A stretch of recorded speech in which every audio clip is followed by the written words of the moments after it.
Hi అండి. అందరూ ఎలా ఉన్నారు? బాగున్నారా? ఈరోజు నేను మీకోసం కొత్త రెసిపీ తీసుకొచ్చానండి. 5 నిమిషాల్లో అయిపోతుంది. ఇంట్లో పెద్ద అందరూ తినొచ్చు.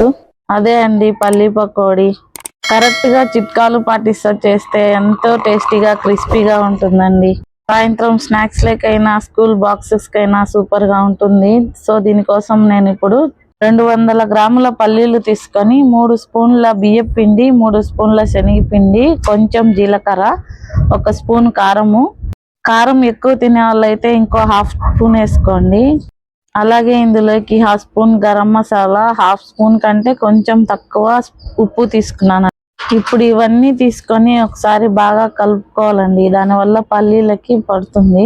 ఇప్పుడు ఇందులోకి మధ్యలో వాటర్ యాడ్ చేసుకుంటూ కొంచెం గట్టిగా కలుపుకోవాలండి.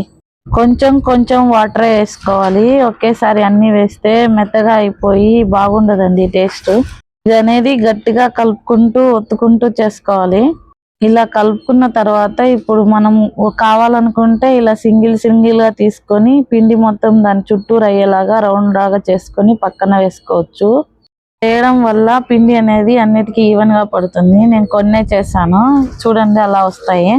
లేదు అంటే డైరెక్ట్ గా తీసుకొని మనము ఆయిల్లో ఇలా కూడా వేసుకోవచ్చు. ఆయిల్ అనేది ఫుల్ హీట్ అయిన తర్వాత ఫ్లేమ్ ని సిమ్ లో పెట్టుకొని మనము ఇవన్నీ వేసుకోవాలండి. తర్వాత కొంచెం సేపు కలపకుండా ఉంచిన తర్వాత ఇప్పుడు కలుపుకోవాలి. మీడియం ఫ్లేమ్ లోకి మార్చుకొని వెంటనే కలిపేస్తే అన్ని అతుక్కపోతాయండి, విడివిడిగా రావు. తర్వాత అన్ని కలుపుకుంటూ వేయించుకోవడం వల్ల టేస్ట్ అనేది బాగుంటుంది. చాలా ఈవెన్ గా ఫ్రై అవుతాయి లోపలంతా. ఇప్పుడు కావాలనుకుంటే కొంచెం కరివేపాకు వేయించుకొని అందులో వేసుకోవాలండి. అంతే అండి, ఎంతో టేస్టీగా ఉండే పల్లి పకోడీ రెడీ. ఇలాంటి మరిన్ని రెసిపీస్ కోసం ప్లీజ్ మా ఛానల్ని సబ్స్క్రైబ్ చేయండి. Thank you.